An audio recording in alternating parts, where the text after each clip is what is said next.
Hi everybody, today we are going to be showing you a short video on how to use the OmniSport 2000 scoreboard. The first thing you have to do is turn the scoreboard on.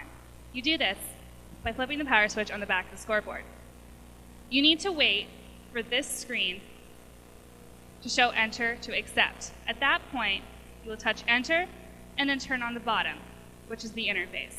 The reason you do this is so that when you turn this on, it doesn't set off the horn. If the OmniSport 2000 is not on when you turn on the interface, the horn will sound. Since most rodeos start with the rough stock events, we're going to show you first how to set the scoreboard for scored events. To do this, you touch the label that says scored events. You're going to want to see if an 8 seconds shows up here. If there is no 8 here, you're going to go over to default horn and then hit 0, 8, and enter. At that point, an 8 should show up on your scoreboard. And if you have questions about the this panel over here, this is showing the judges' consoles and how they connect. This is the judges' console here, which we'll do to fire that up. Normally, a scoreboard operator is going to do this for you, so you shouldn't have to. But this is so you can understand how this interfaces with OmniSport. Once it comes up, it'll ask for a judge's number. I'm putting 3 in here right now, so if you have a back judge, that's what you would do. And then the 2 main judges, you'll see an equal sign is now showing up on the screen. That is showing that that judge is connected to the OmniSport. So right now we've got Judge 2 connected, Judge 1 is not connected at this point. So there we go, now we've got both judges connected, and we're ready to go. So we'll go ahead and run it through 8 seconds. If you've got the timer interface, then you'll be able to use the plunger to start the clock. It's going to cycle through its 8 seconds. The horn will sound. At that point, now the judges are able to enter a score. So if you enter a score and just hit enter, there you've seen the scores are now coming in. Here's the score for each judge, and then there is the total score. And that's how the scores are basically getting into the interface and then coming into our computer system. The other thing, I guess, that we want to make sure everybody knows, you need to set hit reset after every 8-second run. If you don't, and the next rider comes out, the clock will not start without hitting the reset. If a third judge is not available, then you as the timer will be using the plunger and a stopwatch to record the time. You start the time as the inside shoulder passes the plane of the shoe.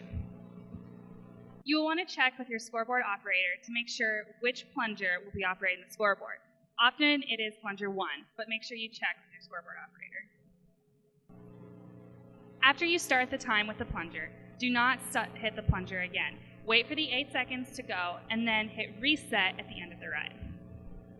Okay, so if by chance the third judge, the back judge, is not able to get the clock started or something has fouled back there, you as a timer are going to need to start the clock and stop it so that they can accept scores up here for the Omni. So what you want to do is hit start, stop, and reset right in a row. That'll prevent the horn from sounding again. And you want to do this after the ride, basically, before they would try to attempt to enter scores, because the judges will not be able to enter scores into the system until the cycle has been ran. So, but it's really important that you wait until the ride is complete. So, and if that does happen, you're going to have to sound the horn manually, which you can do by just hitting the horn button right there.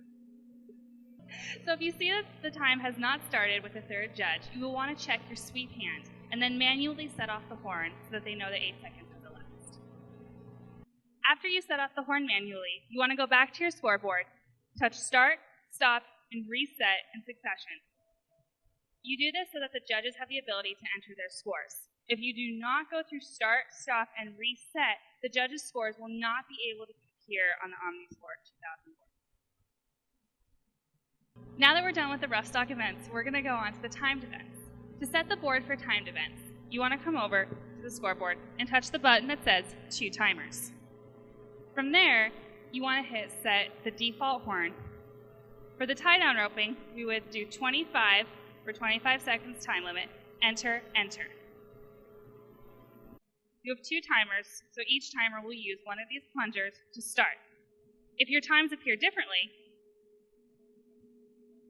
the scoreboard will automatically average the times up here.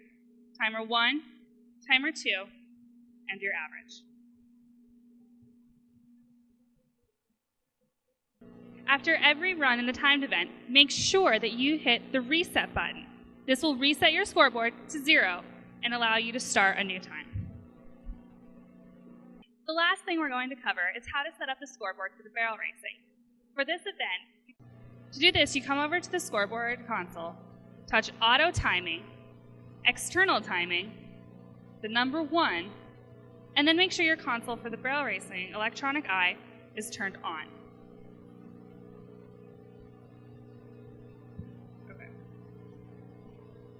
After you turn the console on, test it. Do the start, stop, and make sure that you're getting the same time over here. You can see that we have 3:95 listed on both consoles. This means that they're connected and working right.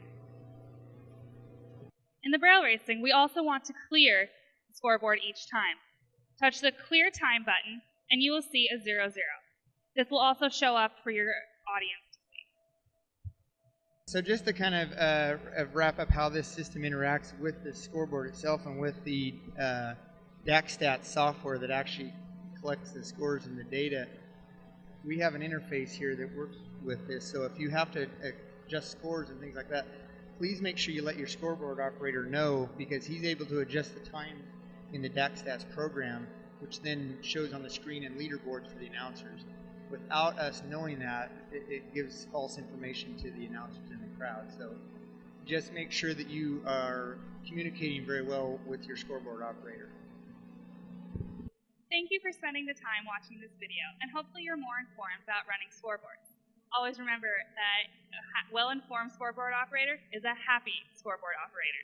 And a big huge thanks to Pro West Scoreboards for taking the time to show us all how to use the OmniSport 2000 scoreboard. After all, how hard can it be?